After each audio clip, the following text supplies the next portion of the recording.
At a luxury restaurant, my son-in-law poured a bucket of leftovers over my head and laughed. "That's what you deserve." My daughter said, "He's right, Dad." I said nothing. I just wiped my face and left. But before leaving, I made one quick call. What happened next? They never forgot. I'm glad to have you here. Follow my story until the end and comment the city you're watching from so I can see how far my story has reached. I should have known something was wrong the moment I walked into Le Bernardin that Tuesday evening.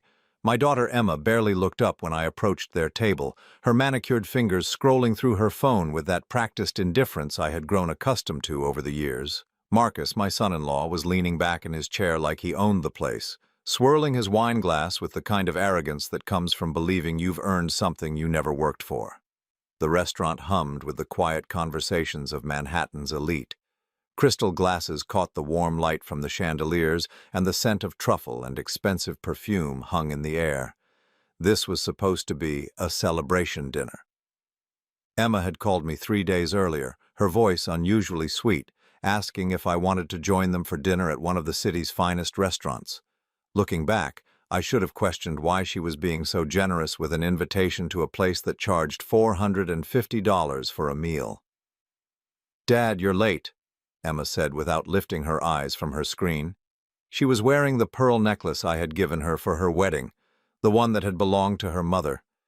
Seeing it around her neck used to fill me with warmth, but tonight it felt like a mockery. "Traffic was heavier than expected," I replied, settling into the chair across from them. At 64, my joints weren't what they used to be, and the long day at the office had left me more tired than usual. I had been managing some final details for the Coleman Properties quarterly reports, though Emma and Marcus assumed I spent my days playing chess in the park like some forgotten retiree. Marcus finally acknowledged my presence with a smirk that made my skin crawl. "Richard, good to see you." His tone carried that false familiarity that always set my teeth on edge. Emma and I were just discussing our plans for the summer house renovation. I nodded politely, though something about the way he said "our plans" bothered me. The summer house had been in my family for 30 years. I had bought it with my own money from my own company, but somehow Marcus spoke about it like he had earned it. The waiter appeared beside our table, professional and efficient. "Good evening, sir. Would you care for something to drink?" "Just water, please," I said, noticing how Marcus rolled his eyes at my modest choice.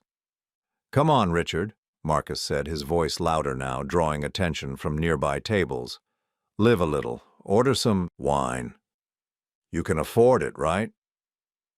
There was something cruel in his laugh, something that made the hair on the back of my neck stand up. Emma finally put down her phone and looked at me with that expression I had learned to dread. It was the same look she used to give me when she was 16 and wanted something expensive. "Dad, Marcus and I wanted to talk to you about something important." I felt my chest tighten. In my experience, conversations that started with something important rarely ended well. "What's on your mind?" Marcus leaned forward, his elbows on the table, completely ignoring basic etiquette. "We've been thinking about your living situation, that big house in Westchester, all those stairs. At your age, don't you think it's time to consider something more manageable?" The words hit me like a slap. My home, the house where I had raised Emma, where Margaret and I had spent our happiest years, where every room held memories of a lifetime. "I'm quite comfortable where I am, thank you." "But Dad," Emma chimed in, her voice taking on that whining quality that used to make Margaret shake her head in disappointment. "The maintenance costs, the property taxes, wouldn't it be better to sell and move somewhere smaller, maybe one of those nice senior communities?" I stared at my daughter, this woman I had sacrificed everything for, trying to process what I was hearing. "Emma, I built that house with my own hands. Your mother chose every piece of furniture. I'm not ready to give that up." Marcus laughed, a sound completely devoid of warmth. "Ready? Richard, you're 64 years old. How much time do you think you have left to enjoy anything?" The restaurant seemed to grow quieter around us, as if the universe itself was holding its breath. I felt my face flush with a combination of embarrassment and rage that I hadn't experienced since I was a child. Besides, Emma added, her voice casual as if she were discussing the weather. "Marcus and I could really use the extra space. Our apartment is getting cramped, and with his promotion at the firm, we deserve something bigger." That's when it clicked. This wasn't concern for my welfare. This was a business transaction. They wanted my house, my life's work handed over to them like some kind of inheritance they could claim while I was still breathing. The waiter returned with our appetizers, setting them down with practiced silence. The food looked exquisite, but my appetite had completely disappeared. I watched as Marcus picked up his fork and began eating with the same entitlement he brought to everything else in his life. "You know, Richard," Marcus said between bites, "Emma told me about your little real estate hobby back in the day. Must have been nice playing businessman when the market was so easy." My hands clenched under the table. Little hobby. 40 years of building Coleman properties from nothing into one of the most successful real estate development companies in New York, and he called it a hobby. "I did well enough," I said quietly, trying to maintain some dignity. "Well enough," Marcus repeated, laughing. "That's modest of you, though I suppose when you're dealing with small residential properties, the stakes aren't that high, are they?" Small residential properties. If he only knew that Coleman Properties owned half the buildings he walked past every day on his way to work. If he only knew that the very job he was so proud of existed because I had made a single phone call to an old friend. Emma was watching me with those cold blue eyes she had inherited from her mother, but without any of Margaret's warmth. "Dad, you're being selfish. Think about what's practical." Selfish. The word echoed in my mind as I sat there, surrounded by the opulence of a restaurant I could buy with pocket change, listening to my own daughter call me selfish for wanting to keep the home I had built. That's when Marcus stood up. I thought he was going to excuse himself, perhaps visit the restroom. Instead, he walked around to the server's station and returned with a small plastic container. My blood turned to ice when I realized what it contained. "You know what, Richard?" Marcus said, his voice loud enough now that several other diners were turning to look. "I think you need a reality check about your place in this family." Before I could react, before I could even process what was happening, Marcus upended the container over my head. Leftover food from other tables' plates cascaded down my face and onto my shirt. Bits of fish, sauce, breadcrumbs, and God knows what else coated my hair and dripped onto the pristine white tablecloth. The restaurant fell completely silent except for the sound of my own ragged breathing and the wet plop of food hitting the floor. I could feel the stares of everyone around us, the mixture of horror and fascination that comes from witnessing someone's complete humiliation. "That's what you deserve, old man," Marcus said, his voice triumphant. "Maybe now you'll understand who's really in charge." I looked at Emma, praying that she would show some sign of the daughter I had raised, some flicker of the love I thought we shared. Instead, she looked me straight in the eye and said, "He's right, Dad. It's time you learned your place." I sat there for what felt like an eternity, food sliding down my face, my shirt ruined, my dignity shattered in front of a room full of strangers. The smell of the mixed leftovers was overwhelming, and I could taste the bitter combination of flavors on my lips. Slowly, I reached into my jacket pocket and pulled out my phone. My hands were shaking, whether from rage or humiliation, I couldn't tell. I scrolled through my contacts until I found the name I was looking for. Marcus was still laughing, enjoying his moment of triumph. Emma had returned to her phone as if nothing extraordinary had happened. Neither of them paid attention as I pressed the call button. "James," I said quietly when the call connected. "It's Richard. Yes, I know it's late. I need you to execute the documents we discussed last month, all of them. Tonight." I ended the call and slipped the phone back into my pocket. Then I stood up, wiped my face with the cloth napkin, and looked at both of them one last time. "Enjoy your dinner?" I said, my voice steady despite everything. "I have a feeling it's going to be your last meal this expensive for quite a while." I walked out of Le Bernardin with as much dignity as a man covered in leftover food could manage. Behind me, I heard Marcus's laughter echoing through the dining room, and Emma's voice saying something about dramatic old men. They had no idea what they had just set in motion. They thought they were dealing with a weak, confused old man who could be bullied into submission. They were about to discover just how wrong they were. The cool Manhattan evening air hit my face as I stepped onto the sidewalk, and for the first time in months, despite everything that had just happened, I felt something I hadn't experienced in years. I felt free. The next morning, I woke up in my Westchester home feeling more rested than I had in months. Sunlight streamed through the windows of the bedroom Margaret and I had shared for 25 years, illuminating the family photos that Emma probably thought were worthless sentimental clutter. I showered, put on my favorite navy suit, and drove into Manhattan with a sense of purpose I hadn't felt since Margaret's death. James Morrison had been my attorney for over 30 years.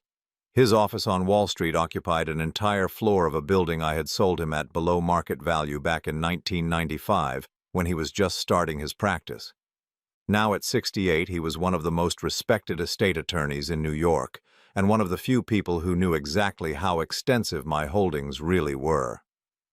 "Richard," he said as I entered his office, his weathered face creasing with concern, "are you sure about this? Once we execute these documents, there's no going back." I settled into the leather chair across from his massive mahogany desk, the same desk where we had planned Margaret's estate and drafted Emma's trust fund documents 15 years ago. "I'm certain, James. Last night confirmed what I've suspected for months. They don't see me as family, they see me as a resource to be exploited." James opened the thick folder that contained documents we had been preparing for 6 months. I had hoped I would never need to use them, but after last night's humiliation, there was no choice. "Let's review what we're doing, just so we're clear." He pulled out the first set of papers. "Emma's trust fund termination, $5 million that will revert to your estate immediately. She's been drawing $15,000 per month from this for the last 8 years. I nodded. Emma had always assumed that money came from some mysterious investment Margaret had left her. She never questioned why a teacher's widow would have that kind of inheritance. The truth was, I had been funding her lifestyle entirely, while she treated me like an inconvenience. "The apartment lease termination," James continued, $8,000 per month for that Upper East Side place. The lease is in your name, though she believes Marcus secured it through his connections. That had been one of my more elaborate deceptions. When Emma and Marcus got married, they couldn't afford anything better than a studio in Queens. I had quietly arranged for them to sublet the Fifth Avenue apartment from a shell company I controlled. For 13 years, they had lived in luxury while believing Marcus was a successful enough attorney to afford such an address. "The employment termination," James said, his voice growing quieter. "This one might be the most devastating. Marcus Harrison's position at Caldwell, Hartman & Associates. Senior partner, $120,000 per year." I had to smile at that one. Marcus thought he had earned his position through talent and hard work. He had no idea that David Caldwell and I had been college roommates, or that I had invested $2 million in David's firm when he was struggling to keep it afloat in 2008. All it had taken was one conversation about giving a promising young attorney a chance, and Marcus had found himself fast-tracked to a partnership he never deserved. "And finally," James said, sliding the last document across the desk, "the asset transfer to the Margaret Coleman Foundation, $200 million in liquid assets, plus the deed transfers for the summer house, the Manhattan penthouse you've kept secret, and the Westchester property." I picked up the pen, a Mont Blanc that Margaret had given me for our 20th anniversary. My hand was steady as I signed each document, ending with my full signature on the foundation paperwork. Margaret had always wanted to help children who had lost parents. Now she would, just not in the way we had originally planned. "Richard," James said softly, "you're essentially disinheriting your only child. Are you prepared for the consequences?" I set down the pen and looked out the window at the city I had helped build. 43 years ago, I had started Coleman Properties with a $15,000 loan and a dream. I had worked 18-hour days, missed Emma's school plays and soccer games, all so she could have the kind of security I never had growing up. I had given her everything, and in return, she had given me contempt. "James, let me tell you something about consequences. Last night, my daughter sat in a restaurant and watched her husband pour garbage over my head. She told me I deserved it. She looked me in the eye and said it was time I learned my place. I stood up and walked to the window. Well, she's about to learn something about consequences herself. After leaving James's office, I drove to Coleman Properties headquarters on Park Avenue. The building was 42 floors of glass and steel, a monument to 4 decades of strategic acquisitions and development deals. Most people saw the Coleman Properties sign and assumed it was just another mid-sized real estate company. They had no idea that we controlled over $3 billion in Manhattan property alone. My assistant, Patricia, had been with the company for 28 years. She was one of the few people who knew that my retirement 8 years ago had been purely for tax purposes and family peace. I still controlled every major decision, every acquisition, every development project. "Good morning, Mr. Coleman," she said as I walked past her desk. "Your 9 o'clock appointment with the Meridian Group is confirmed, and the Henderson project contracts are ready for your review." I paused at her desk. Patricia had watched Emma grow up, had seen her come to the office as a child and marvel at the city view from my window. She had also witnessed Emma's transformation from a sweet little girl into the entitled woman who now saw her father as nothing more than an ATM.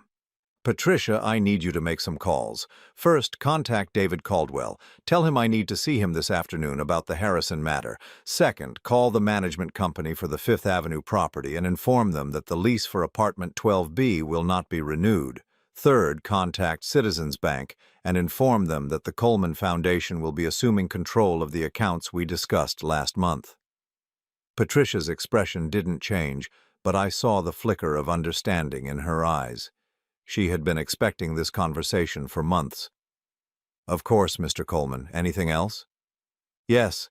Clear my schedule for the rest of the week. I want to personally oversee the transition of these accounts." I spent the afternoon in my office, reviewing the cascade of changes that would begin within hours. Emma's monthly trust fund payment was scheduled to process tomorrow. Instead of $15,000, she would receive a notice that the trust had been dissolved. The apartment rent, which she believed Marcus paid, would simply stop being covered. Within 30 days, they would receive an eviction notice. But the employment situation was the most delicate. Marcus had to believe he was losing his job through normal business circumstances, not because of any connection to me. I had learned over the years that the most effective revenge was the kind that looked like natural consequences. At 3 o'clock, David Caldwell knocked on my office door.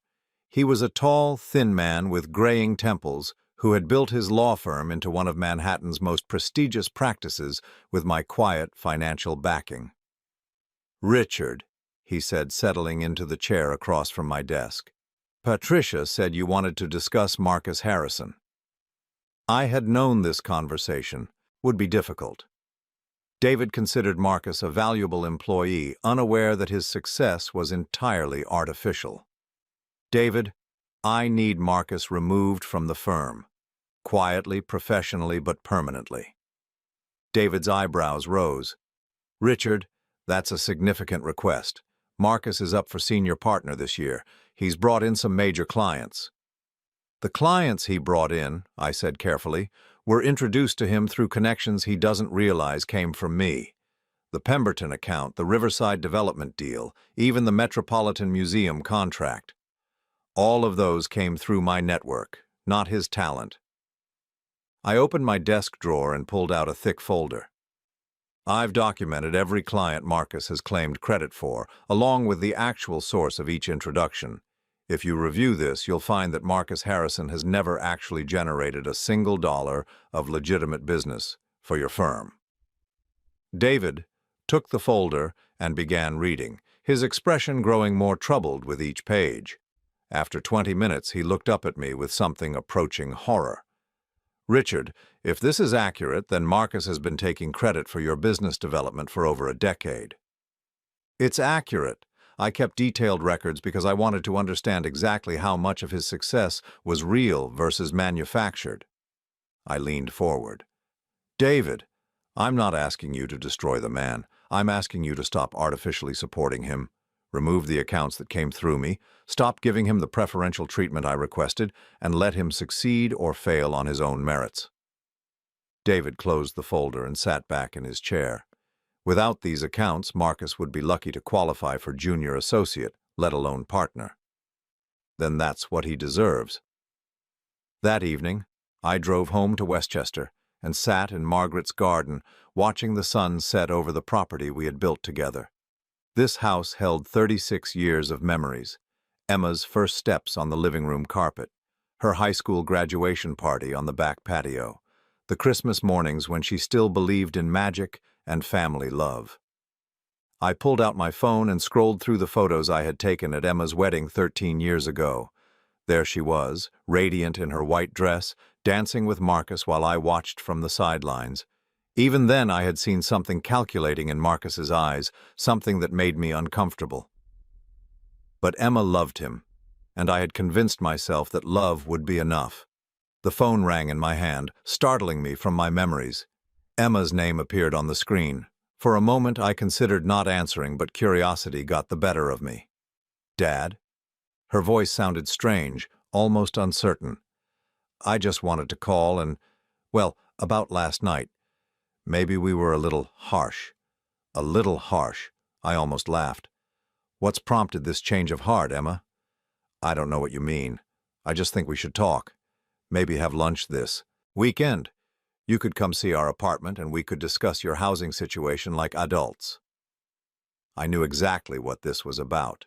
Someone had called someone, and word was starting to filter through their social circle that something was changing. In Manhattan's elite circles, information traveled fast, especially when it involved money and real estate. "Emma," I said quietly, "I think our conversation last night made your feelings perfectly clear. You and Marcus want my house, my assets, and my compliance with your plans. What you don't want is me." "Dad, that's not true. We love you. We're family." Family. The word that had lost all meaning when she sat there and watched her husband humiliate me in public.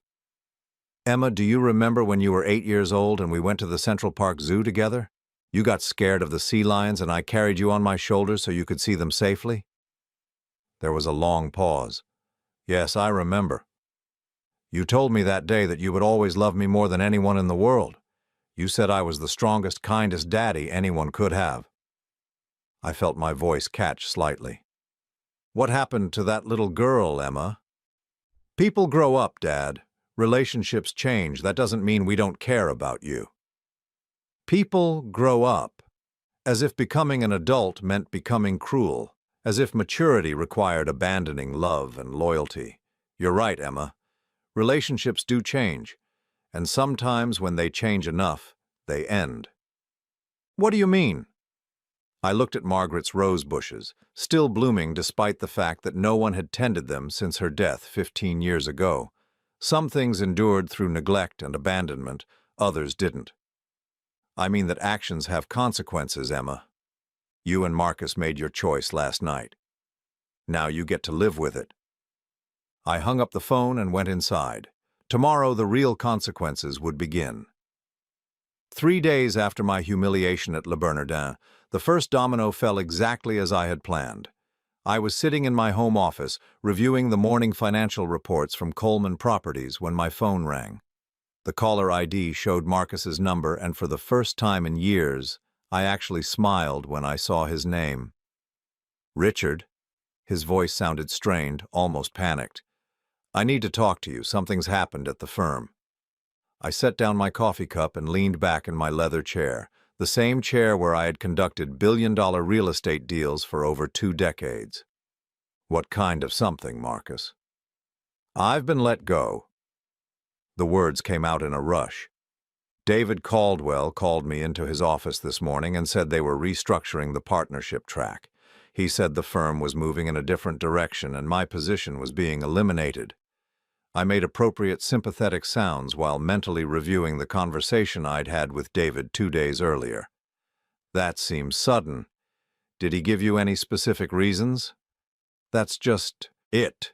Marcus said, his voice rising with frustration. He was vague about everything, said something about client relationships and business development not meeting expectations, but Richard, I brought in the Pemberton account just last year. The Riverside development deal was worth $3 million in fees. How can they say I'm not meeting expectations? Poor Marcus. He still had no idea that every major client he'd ever claimed credit for had been handed to him through my connections. The Pemberton account came through Margaret's college roommate, whose husband sat on their board of directors. The Riverside deal was a favor to an old friend who owed me considerably more than $3 million in professional courtesies. "Have you spoken to Emma about this?" I asked, genuinely curious about how my daughter was handling the first crack in their carefully constructed facade. Marcus paused, and I could hear him struggling to find the right words. "She's not taking it well. She keeps asking how we're going to maintain our lifestyle, what we're going to tell our friends. Richard, I need your advice. You've been in business longer than anyone I know. What would you do?" The irony was almost overwhelming. The man who had humiliated me in public 3 days ago was now asking for my help. But I had learned patience over the years, and the best revenge was always served with a smile. "Marcus, the legal field is competitive. Sometimes these things happen through no fault of your own. Have you considered looking at smaller firms? Perhaps something outside Manhattan?" "Outside Manhattan?" Marcus sounded horrified. "Richard, do you know what my reputation is worth in this city? I can't just start over at some strip mall law office in Queens." His reputation. The reputation I had built for him through decades of careful networking and strategic introductions. Well, perhaps something will turn up. These things have a way of working themselves out. After Marcus hung up, I called Patricia at the office. "How are the Fifth Avenue arrangements proceeding?" "The management company has been notified that the lease won't be renewed.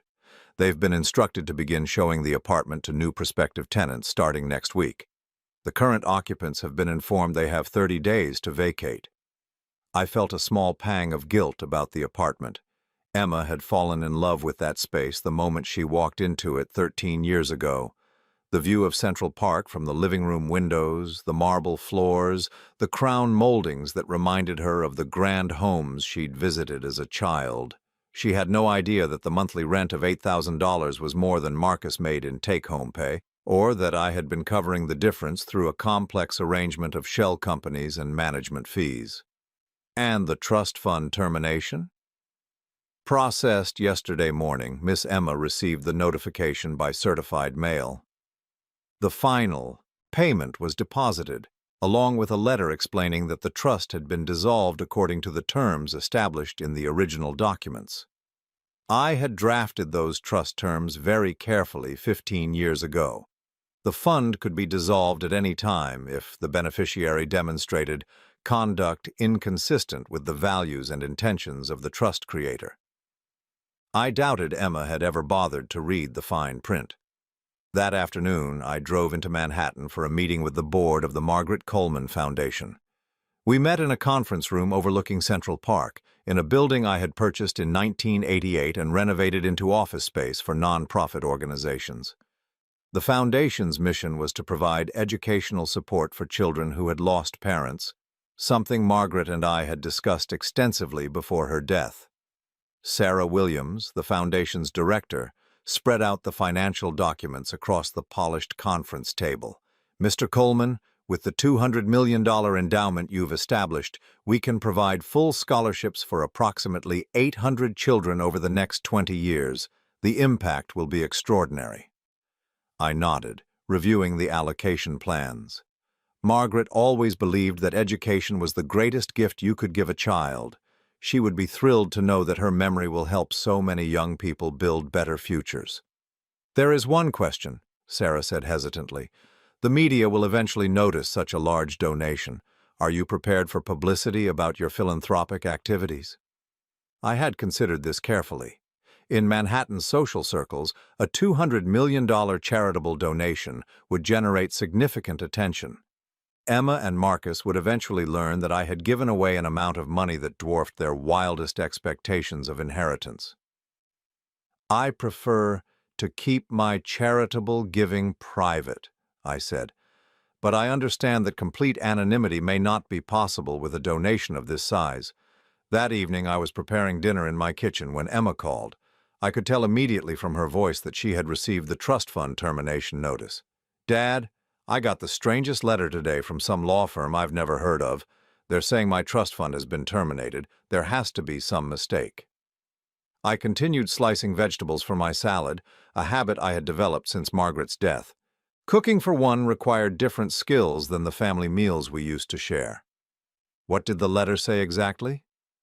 Something about conduct inconsistent with trust values. "Dad, this doesn't make sense. That trust fund was Mom's money. You can't just take it away." I set down my knife and walked to the living room window, looking out over the property Margaret and I had landscaped together. "Emma, that trust fund was established with my money in your mother's memory. The legal documents were very clear about the conditions under which it could be terminated." "Conditions? What conditions? Dad, Marcus just lost his job and now this? It's like everything is falling apart at once." The panic in her voice was unmistakable. For the first time in her adult life, Emma was facing the possibility of actual financial consequences. She had lived for so many years in the bubble I had created for her, where money appeared automatically and problems solved themselves, that she had never learned to cope with real adversity. "Emma, perhaps this is an opportunity for you and Marcus to become more self-reliant. Many couples manage to live comfortably on much less than what you've been accustomed to." "Self-reliant?" Her voice rose sharply. "Dad, do you have any idea what our monthly expenses are? The apartment alone costs $8,000. Then there's the car payments, the country club membership, the insurance. Marcus needs to maintain a certain image for his career." What career? I thought, but kept that observation to myself. "Emma, people adjust their lifestyles to match their income all the time. It's not the end of the world." "You don't understand," she said, her voice becoming desperate. "We can't just move to some tiny apartment in Queens. Our friends, our social circle, everything we've built depends on maintaining a certain standard of living." I felt a cold anger building in my chest. Everything they had built, as if any of their lifestyle had been earned rather than given, as if the standard of living she was so desperate to maintain hadn't been funded entirely by my generosity. "Emma, 3 days ago, you and Marcus made it very clear that you consider me a burden, an embarrassment, someone who needed to learn his place in your family. Now you're calling me for help, because that same lifestyle is threatened." There was a long silence. When Emma spoke again, her voice had changed, become softer, more manipulative. "Daddy, I'm sorry about the other night. Marcus was stressed about work and I was tired. We didn't mean to hurt your feelings." Hurt my feelings. As if having food dumped over my head in a public restaurant was merely a minor social faux pas. As if watching my own daughter approve of my humiliation was just a misunderstanding. "Emma, this isn't about hurt feelings. This is about respect. This is about the fact that you've spent years taking my support for granted while treating me like an inconvenience." "That's not true, Dad. We love you. Your family." "Family doesn't humiliate each other in restaurants, Emma. Family doesn't conspire to take each other's homes. Family doesn't tell their parents to learn their place." I could hear her crying now, soft sobs that once would have broken my heart. But I had learned something important over the past few days. Sometimes love meant allowing people to face the consequences of their choices, even when those people were your own children. "Dad, please, can't we work something out?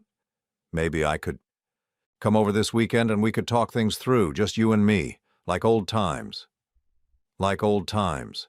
When she was 8 years old and thought I could solve any problem, fight any monster, make everything better with just a hug and a promise, before she learned that seeing me as weak and pathetic was more profitable than seeing me as someone who loved her.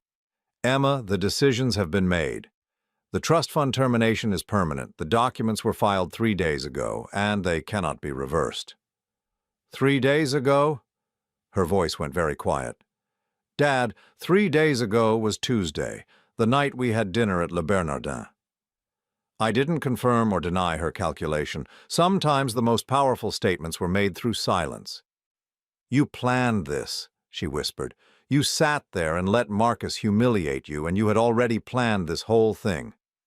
"No, Emma. I hoped until the very last moment that you would remember who I was, what I meant to you, what we meant to each other. I hoped you would stand up for me, or at least show some basic respect for the man who raised you and supported you your entire life. But when you didn't, when you looked me in the eye and told me I deserved to be humiliated, that's when I made the call to my attorney." Emma's crying became louder, more desperate. "Dad, you can't do this. We're your family. We're all you have." I walked to the mantel where Margaret's photograph sat surrounded by pictures of Emma as a child. Happy memories of birthday parties and family vacations and quiet Sunday mornings when we were actually a family who loved each other. "No, Emma, you're all I had, and you decided that wasn't enough." I hung up the phone and turned off the ringer. Outside, the sun was setting over the gardens Margaret had planted 20 years ago. Tomorrow would bring new challenges for Emma and Marcus, as they discovered just how extensively their lives had been supported by my invisible hand. But for tonight, I was finally at peace with the choices I had made. By Friday morning, exactly 1 week after the humiliation at Le Bernardin, Emma was standing at my front door. I watched her through the living room window as she got out of her car, noting how different she looked from the confident woman who had sat smugly in that restaurant just 7 days earlier. Her designer clothes were the same, but something had changed in her posture, in the way she moved. The absolute certainty that had defined her for so many years was gone. I let her ring the doorbell 3 times before I answered. When I opened the door, Emma's eyes were red-rimmed and desperate. She was holding a thick envelope in her hands, and I could see her fingers trembling. "Dad, please, we need to talk." I stepped aside and let her in, noticing how she looked around the house as if seeing it for the first time.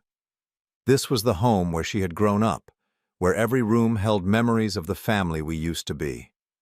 But now, she was looking at it with different eyes, calculating eyes, seeing not memories but assets. "The living room or the kitchen?" I asked, as if she were a stranger rather than my daughter. "Kitchen," she said quietly, "like when I was little and you'd help me with homework." We sat at the kitchen table where Margaret had served thousands of family meals, where Emma had blown out candles on 18 birthday cakes, where we had shared our last breakfast together before she left for college 20 years ago. The morning sun streamed through the windows, illuminating the dust motes that danced in the air and highlighting the exhaustion on Emma's face. She set the envelope on the table between us. "Dad, I got the eviction notice yesterday. 30 days to vacate the apartment, and Marcus. Marcus found out that all his major clients were connected to you somehow. He's not just unemployed, he's basically blacklisted." I poured myself a cup of coffee from the pot I had made earlier, not offering Emma any. Small gestures of hospitality required a foundation of respect, and that foundation had been destroyed 7 days ago. "How did he discover the client connections?" I asked, genuinely curious about which thread had unraveled first. "David Caldwell told him." Emma's voice was flat, defeated.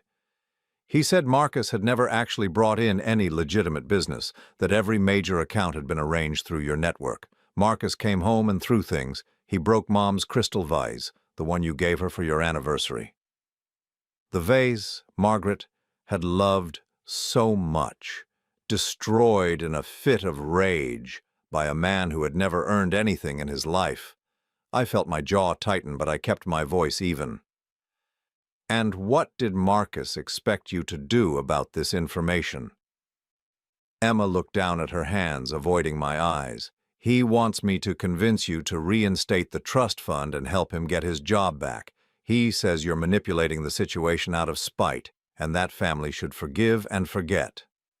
Forgive and forget, the rallying cry of people who had never truly apologized for their actions. "And what do you think, Emma?" She was quiet for a long time, staring at the envelope in front of her. When she finally looked up, I saw something in her expression that reminded me of the little girl she used to be. before entitlement and manipulation became her primary tools for navigating the world. "I think I never really knew who you were," she said softly. "I thought you were just my dad, retired, living off your pension and Social Security. I had no idea about Coleman Properties, about the connections, about any of it." I leaned back in my chair, studying the woman my daughter had become. "Emma, did you ever wonder how a retired real estate agent could afford to maintain a house like this? Did you ever question how your mother, an elementary school teacher, could have left you a trust fund worth $5 million? Her face flushed red. I assumed you had been smarter with money than most people, maybe some good investments, some luck with the stock market." "You assumed what was convenient to assume," I corrected her. "You never asked questions because you didn't want answers that might complicate the narrative you had built about your life." Emma opened the envelope and pulled out a sheaf of papers. "Dad, I've been doing research all week. Coleman Properties isn't just some small real estate company. You own half of Manhattan." I said nothing, letting her process the reality she had chosen to ignore for so many years. "The Meridian Tower, the Riverside Complex, the Harbor Point development, your signature is on all of them. Dad, you're worth—" She paused, struggling with the numbers. $300 million, maybe more?" "More," I said simply. Emma stared at me as if I were a stranger. "Why did you hide this? Why did you let us think you were just getting by on a pension?" I stood up and walked to the window, looking out at the gardens where Margaret had spent countless hours nurturing roses that still bloomed 15 years after her death. "Because I wanted to know who you really were, Emma. Not who you were when you thought you could inherit my wealth, but who you were when you thought I was just an ordinary father who loved you." "And now you know," she whispered. "Now I know." I turned back to face her. "I know that you're willing to humiliate me in public when you think I'm weak. I know that you'll conspire with your husband to take my home when you think I'm vulnerable. I know that you see me as an obstacle to your lifestyle rather than as someone who deserves your respect." Emma's shoulders shook as she started crying again. "Dad, I'm sorry. I'm so sorry about everything. About the restaurant, about the house, about not appreciating what you've done for us." I had been waiting for this apology for a week, but now that it came, it felt hollow. "Emma, you're not sorry about what you did. You're sorry about the consequences." She looked up at me with desperate eyes.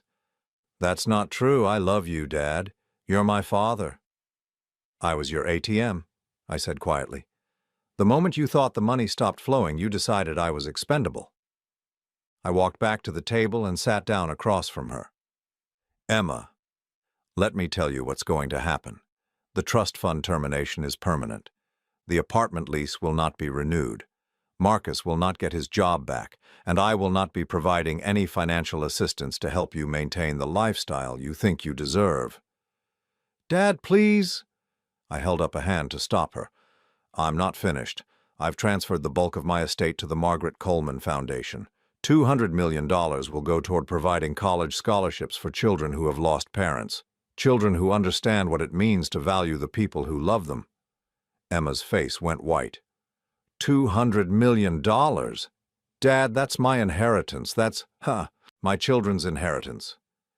"Your inheritance was dependent on you being worthy of it," I said. "You've proven that you're not." She leaned across the table, her voice becoming frantic. "What about the house? What about the summer place in the Hamptons? What about Mom's jewelry?" "The house and the summer property have been transferred to the foundation as well. Margaret's jewelry." I paused, thinking about the pearl necklace Emma had worn to dinner 7 days ago. "Margaret's jewelry will go to someone who understands its sentimental value, not just its monetary worth." Emma stared at me in shock. "You're giving everything away? Everything I was supposed to inherit?" "Everything you assumed you would inherit," I corrected. "Emma, you never earned any of this money. You never worked for it, never sacrificed for it, never even showed basic gratitude for it. Why would you deserve to inherit it?" She stood up abruptly, her chair scraping against the kitchen floor. "Because I'm your daughter, because blood matters, because family takes care of family."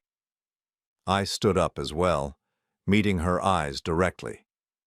Family does take care of family, Emma.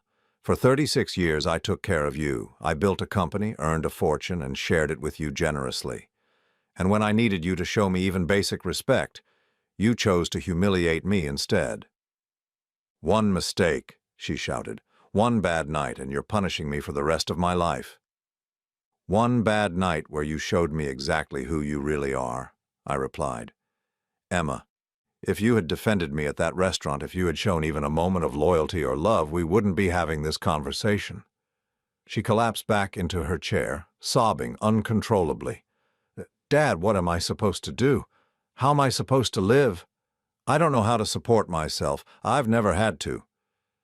And there it was, the admission that revealed everything. At 36 years old, my daughter had never learned self-reliance because I had made it unnecessary. I had created her dependence and then been shocked when she resented me for it. Emma, millions of people support themselves every day. They work jobs, budget money, make responsible choices. You can learn to do the same. But I don't know how, she whispered. I felt my heart soften slightly. This was the most honest thing she had said in years. Then you'll figure it out. The same way I did when I was 21 and started my first business with $15,000 and no safety net. She looked up at me with something that might have been hope. Will you help me? Not with money, but with advice? With guidance? I considered her request carefully. Part of me wanted to say yes, to restore some version of our relationship, to help her become the person she should have been all along.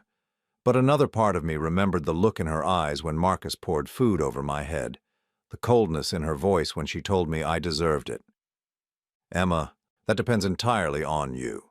If you can learn to treat me with respect, if you can build a life based on your own efforts rather than my money, if you can become someone worthy of my time and attention, then perhaps we can have some kind of relationship.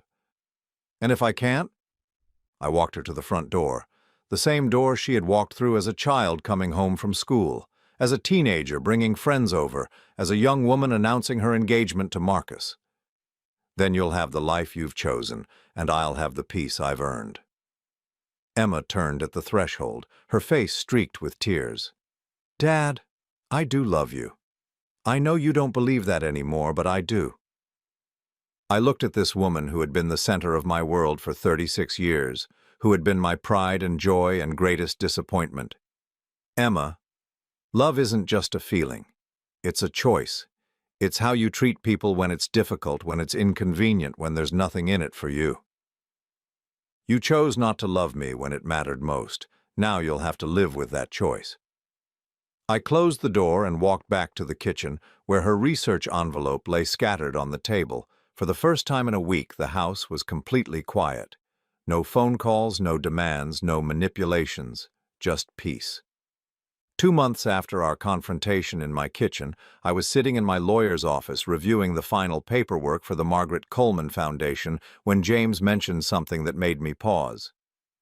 Richard, I thought you should know that Emma has been calling the office repeatedly, asking about the possibility of contesting the foundation transfer. She seems to believe there might be legal grounds to challenge your decision. I set down the document I was reading and looked out the window at the Manhattan skyline. From this height, the people on the streets looked like ants scurrying about their daily business with no awareness of the larger forces that shaped their lives. What did you tell her?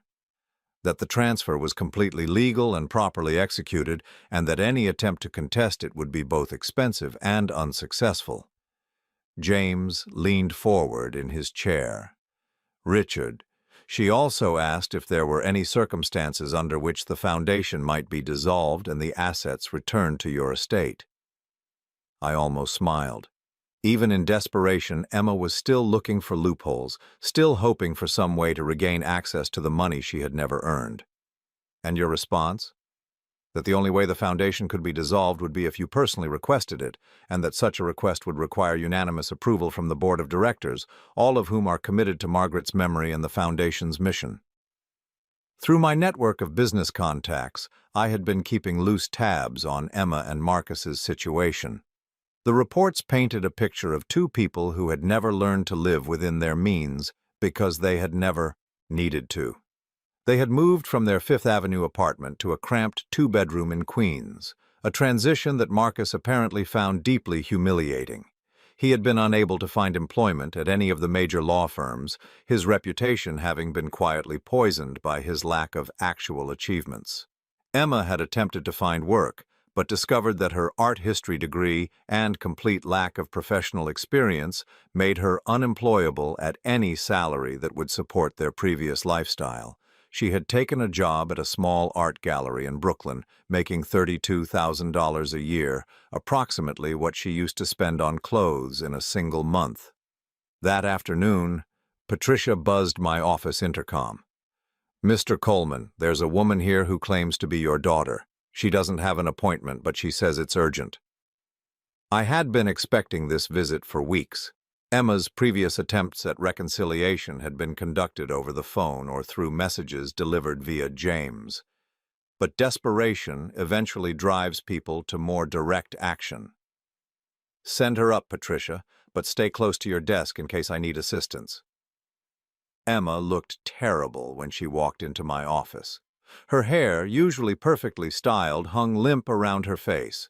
Her clothes, while still expensive, showed signs of wear that suggested she wasn't replacing her wardrobe as frequently as before. Most telling of all, she carried herself differently, without the confident entitlement that had defined her for so many years.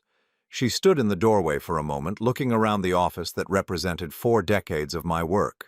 The mahogany desk where I had signed deals worth hundreds of millions of dollars, the wall of awards and recognitions from various business organizations, the photographs with mayors, governors, and other influential people who had shaped New York's development over the past generation. "I never knew," she said quietly, settling into the chair across from my desk. "All those times you came to my school events, my graduation, my wedding, I thought you were just my dad. I had no idea you were this." I didn't respond immediately. Emma looked smaller somehow, diminished by the reality of her situation. The weight loss was noticeable, but more than that, something fundamental had changed in her demeanor. "Marcus left me last week," she said, her voice barely above a whisper. That surprised me. I had expected their relationship to be strained by their financial difficulties, but Marcus had always struck me as too calculating to abandon ship entirely. "Where did he go?" "Back to his parents in Ohio. He said he couldn't handle the humiliation anymore. Said it was my fault that we lost everything because I couldn't control my vindictive father." Emma's voice cracked slightly on the last words. "He took what little money we had left and said I could figure out my own way forward." I felt a small stirring of sympathy for my daughter, but I pushed it aside. Marcus's abandonment was certainly cruel, but it was also predictable. Men like Marcus were loyal only to success and comfort. When those disappeared, so did they. "I'm sorry to hear about your marriage," I said, and meant it. Whatever my feelings about Marcus, I had never wanted Emma to experience the pain of abandonment. "Are you?" she asked, looking up at me with red-rimmed eyes. "Because part of me wonders if this was what you intended all along. Destroy my marriage, my security, my entire life." I leaned back in my chair, considering her accusation. "Emma, I never set out to destroy your marriage. I set out to stop subsidizing a lifestyle that you and Marcus took for granted while treating me with contempt. If your marriage couldn't survive without my financial support, then it was built on a foundation that was always going to crumble." She was quiet for a long time, staring at her hands. When she spoke again, her voice was different, more vulnerable than I had heard it in years. "Dad, I know you hate me. I know I don't deserve your forgiveness, but I'm scared. I don't know how to do this. I don't know how to live like this." "Like what?" "Like a normal person. Like someone who has to worry about rent and grocery bills and whether they can afford to fix their car when it breaks down." She looked around the office again. "You grew up poor, didn't you? Before all this?" I nodded. "My father was a construction worker. My mother cleaned houses. We lived in a one-bedroom apartment in the Bronx until I was 12 years old. I shared a couch with my younger brother until I left for college on scholarship." "How did you do it? How did you build all this from nothing?" It was the first intelligent question she had asked me in years. I worked. Every day for 43 years I worked. I saved money instead of spending it. I invested in opportunities instead of luxuries. I treated people with respect so they would want to do business with me. I learned skills that other people valued.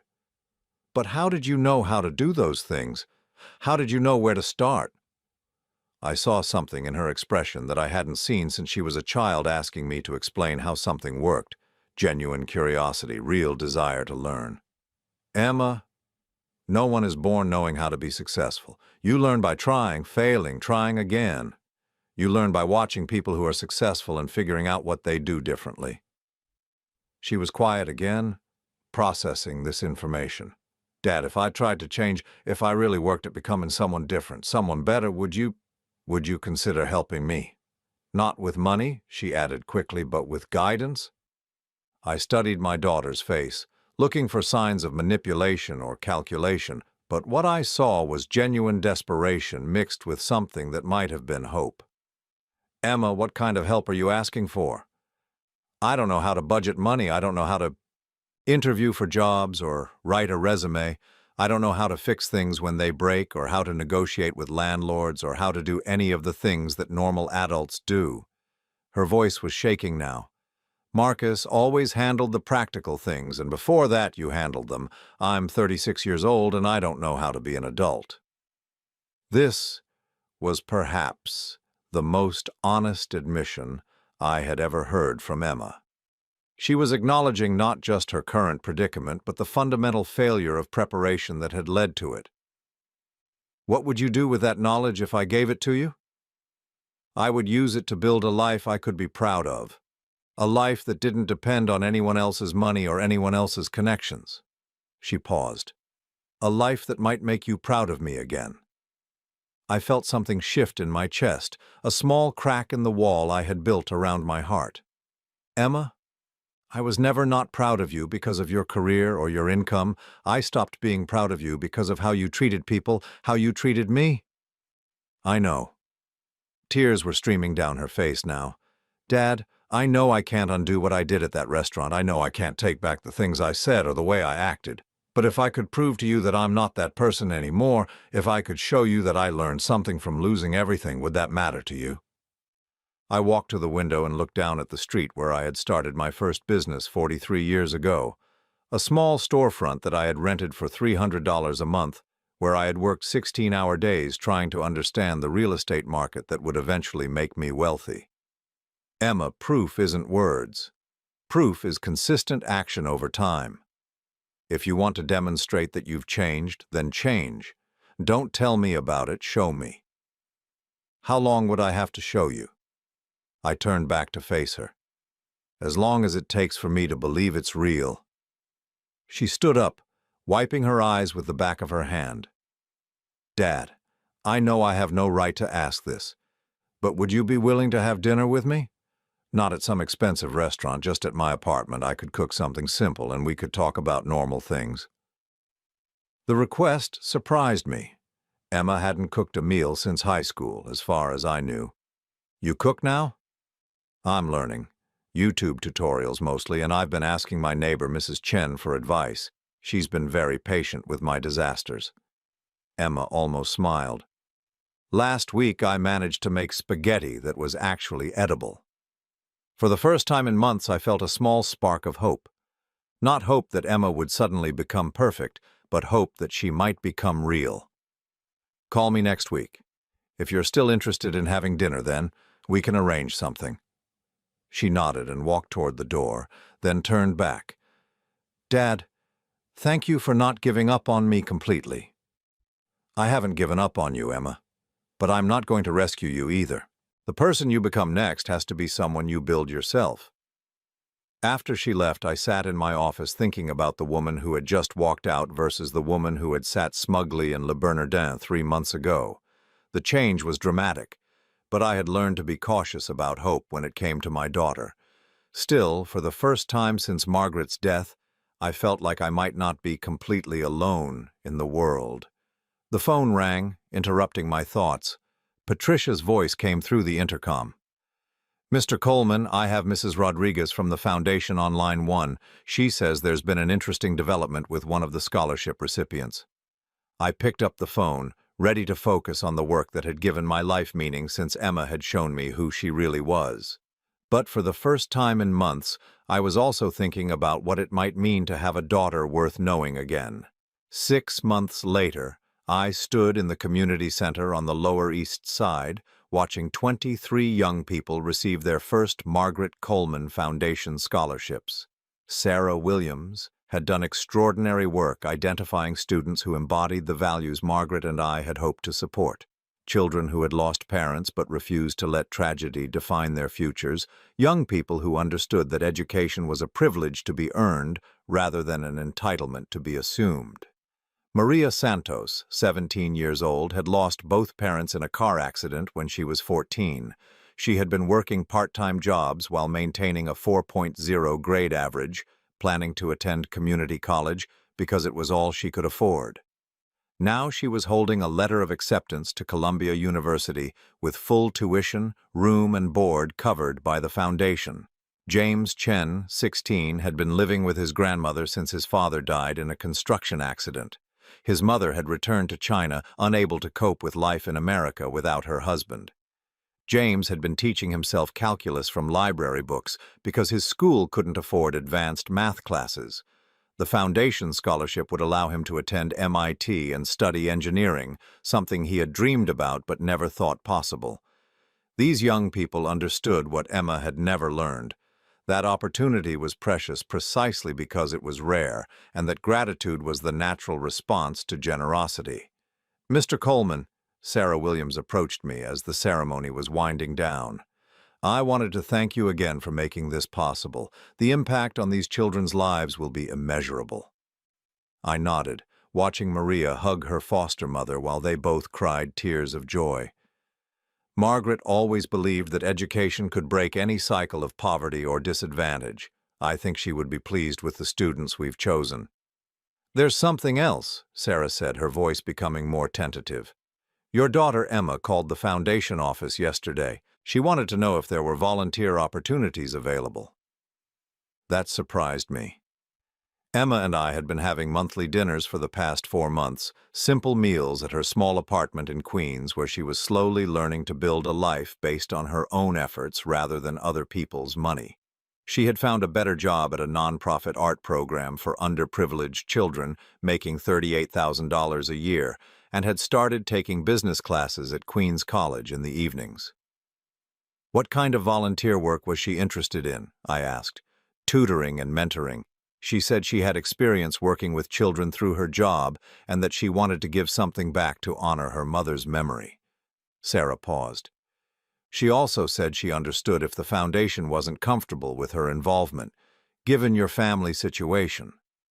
I appreciated Emma's sensitivity to the potential awkwardness, but more than that, I was intrigued by her motivation. In the 4 months since Marcus had abandoned her, she had been focused entirely on learning basic life skills, budgeting, cooking, apartment hunting, job searching. This was the first time she had mentioned wanting to help other people. What did you tell her? That I would discuss it with you. The foundation could certainly use additional volunteers, especially people who understand what it means to value educational opportunities.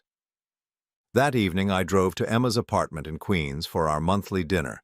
She lived in a small one-bedroom unit on the 3rd floor of a converted house, a far cry from the Fifth Avenue luxury she had once taken for granted. But when she opened the door, she looked healthier and more peaceful than I had seen her in years. "Hi, Dad," she said, giving me a brief hug. The physical affection was still tentative between us, a relationship being rebuilt from fragments rather than restored to its former state. The apartment smelled like garlic and herbs, and I could hear something sizzling on the stove. Emma had become a surprisingly decent cook over the past few months, approaching recipes with the same determination she was applying to every other aspect of learning to be self-sufficient. "Sarah Williams mentioned that you called the foundation," I said as she stirred something in a large pot. Emma's shoulders tensed slightly. I hope that was okay. I know the foundation is important to you, and I didn't want to overstep. Why did you want to volunteer there specifically? She turned down the heat under the pot and faced me. Because I finally understand what Mom was trying to teach me, and what you were trying to show me about the value of education and hard work. She paused, searching for the right words. Dad, when I was growing up, everything came so easily. Good schools, nice clothes, college tuition, and then the trust fund. I never had to fight for anything, so I never understood why other people struggled. She ladled pasta into 2 bowls, a simple spaghetti with marinara sauce that would have horrified her 6 months ago, but that smelled wonderful tonight. Now I know what it feels like to wonder if you can afford groceries, to have your credit card declined at the store, to lie awake at night worrying about rent. I know what it feels like to apply for 20 jobs and get rejected by all of them. We sat down at her small kitchen table, the same table where she had cried over bills and budgets during those first difficult months of independence. And you think that understanding qualifies you to help scholarship recipients. I think it qualifies me to understand why the scholarships matter, she said. Dad, do you remember when I was 8 years old and I asked you why some kids at school couldn't afford the same field trips that I could? I nodded. Emma had been troubled by the inequality she observed even as a young child. You told me that money wasn't the most important thing, but that having enough money to pursue your dreams was a kind of freedom that not everyone got to experience. You said that people who had that freedom had a responsibility to use it wisely. She took a small bite of pasta, still not entirely comfortable eating in front of me. I never understood what you meant until I lost that freedom myself. I studied my daughter's face, looking for signs that this was another manipulation, another attempt to gain my sympathy or approval through carefully constructed vulnerability. But what I saw was genuine transformation, the kind that comes only through real adversity and honest self-reflection. Emma, if you want to volunteer for the foundation, I have no objection, but I want to be clear about something. Your involvement with the foundation won't change anything about your inheritance or your financial situation. The money that went to the foundation is gone permanently. I understand, she said without hesitation. Dad, I don't want money from you anymore. I want something more valuable than that. What's that? I want your respect. I want to be someone you're proud to call your daughter. We finished dinner in comfortable silence, a vast improvement from the tense conversations of our earlier reconciliation attempts. As I was getting ready to leave, Emma mentioned something that stopped me at the door. Dad, there's something else I wanted to tell you. I've been seeing a therapist, Dr. Catherine Walsh. She specializes in helping people who grew up with privilege learn to develop healthy relationships with money and work.